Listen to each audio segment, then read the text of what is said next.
ఓం శ్రీ గురుభ్యో నమః.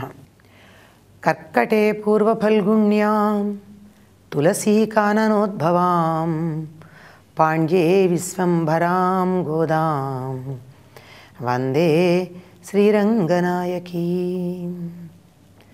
తెలుగు వన్ ప్రేక్షకులకు స్వాగతం.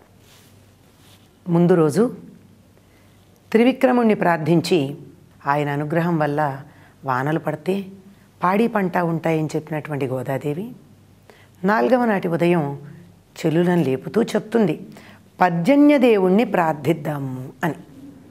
పర్జన్యుడు అంటే మేఘం. మేఘాన్ని ప్రార్థించి ఏమడుగుతున్నారు అంటే, మాకు బాగా వానలు పడేటట్టుగా చెయ్యి. ఈ వానలు ఎలా పడతాయి? పర్జన్యదేవుణ్ణి ఉదారంగా వర్షింపచేయమని అడుగుతున్నారు మేఘుణ్ణి. ఎట్లా అంటే, సముద్ర మధ్యంలోకి వెళ్ళి అక్కడ ఉన్నటువంటి నీటినంతా తీసుకుని ఆ నీటిని చక్కగా నీలో గ్రహించి, అంటే తీసుకునేటప్పుడు చాలా వేగంగా తీసుకోవాలి, కానీ పైకి ఎక్కేటప్పుడు నెమ్మదిగా ఎక్కాలిట. అంటే తెల్లని మేఘాలు చూడండి, ఆకాశంలో పైన ఎక్కడో ఉన్నట్టుంటాయి. వర్షించే మేఘం కొంచెం కిందగా ఉండి నల్లగా ఉంటుంది. ఆ నల్లగా ఉన్న మేఘంలోనే నీరు ఉంటుంది. ఈ మేఘం నెమ్మదిగా కదులుతుంది. ఆ నెమ్మదిగా ఎలా కదులుతుంది అంటే, గర్భవతి మెట్లు ఎక్కి వెళ్ళేటప్పుడు ఎంత నెమ్మదిగా వెడుతుందో అంత నెమ్మదిగా వెళ్ళాలి. అంటే ఎక్కడ పడితే అక్కడ వర్షించకుండా ఆ పైన వెళ్ళి ఎక్కడ వర్షం పడాలో అక్కడికి వెళ్ళేటటువంటి స్థితి. అట్లా వెళ్ళి మాకు చాలా చక్కగా వర్షించవయ్యా అన్నాడు. అలా వర్షించేటప్పుడు ఎలా ఉంటుందిట అంటే, ఈ నల్లని శరీరం ఆదిదేవుడైనటువంటి శ్రీకృష్ణుని యొక్క శరీర ఛాయతో పోలి ఉంటుంది. ఆయన నల్లనివాడు కదా.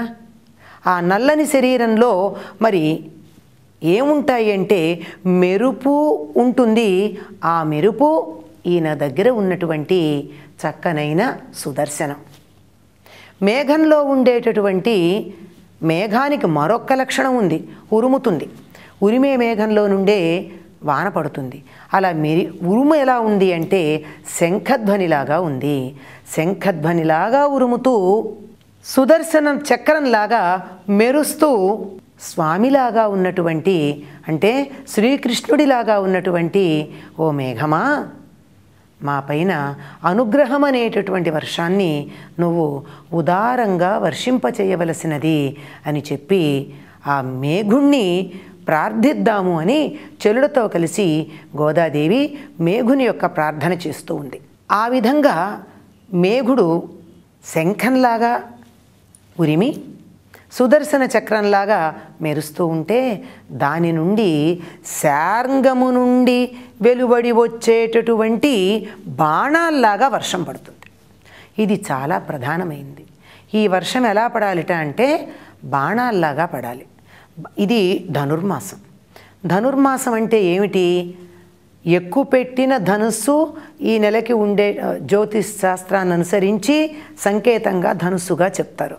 ఎక్కుపెట్టిన ధనుస్సులాగా ఉన్నటువంటి ఈ జీవాత్మ భగవంతుని యొక్క అనుగ్రహం ఉన్నట్టయితే ఎలా ఉంటుంది అంటే, ఆయన చేతిలో ఉన్న శార్ంగం అనేటటువంటి ధనుస్సు నుండి వెలువడి తన లక్ష్యాన్ని చేరుకునేటటువంటి బాణంలాగా తయారవుతుంది. అందువల్ల మాకు శార్ంగ నిర్ముక్తమైనటువంటి బాణాల వంటి వర్షాన్ని మా మీద ప్రసరింపచేయవలసినది అని ఇక్కడ ప్రార్థిస్తూ ఉన్నారు.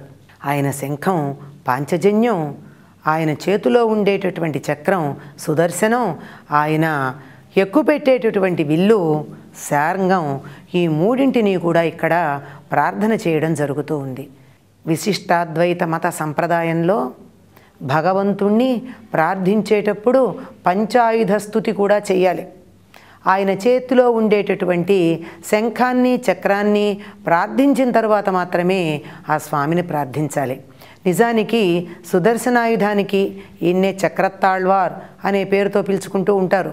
ఈ చక్రతాళ్వారికి స్వామికి అభేదంగా చెప్తారు. ఎందుకంటే మిగిలినటువంటి ఆయుధాలన్నీ కూడా స్వామి ప్రయోగించాలి.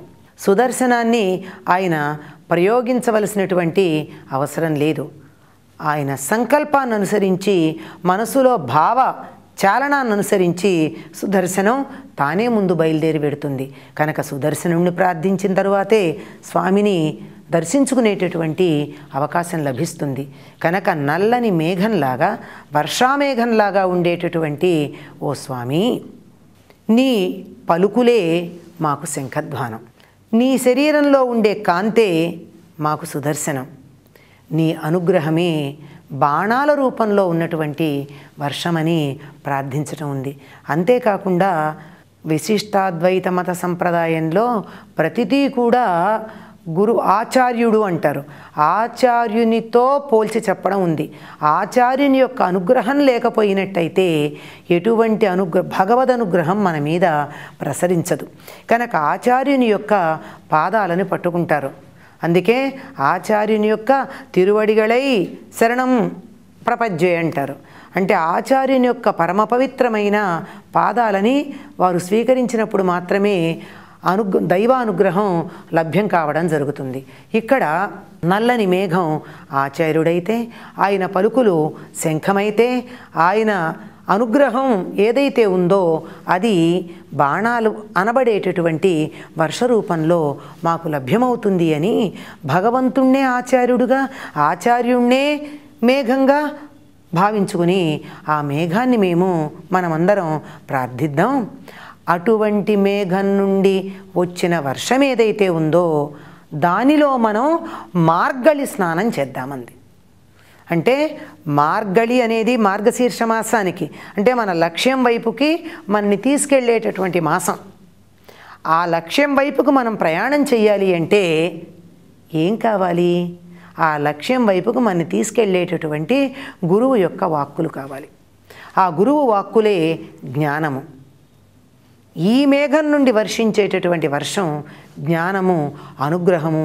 అటువంటి జ్ఞాన స్నానం చేసి మనం భగవంతుని యొక్క సంశ్లేషాన్ని లేక సంశ్రయాన్ని పొందుదామని, తాను పొందే మేలు తన చెలులందరికీ కూడా లభ్యమవ్వాలని ప్రార్థించే ఆ గోదా తల్లికి మనం నమస్కరించుకుంటూ, నీళాతుంగస్తనగిరి తటీ సుప్తముద్బోధ్య కృష్ణం పారార్జ్యం స్వం శృతిశతశిరసిద్ధమధ్యాపయంతి స్వోచ్ఛిష్టాయాం స్రజినిగళితం యా బలాత్కృత్య భుంక్తే గోదా తస్యై నమ ఇదమిదం భూయ ఏవాస్తు భూయ.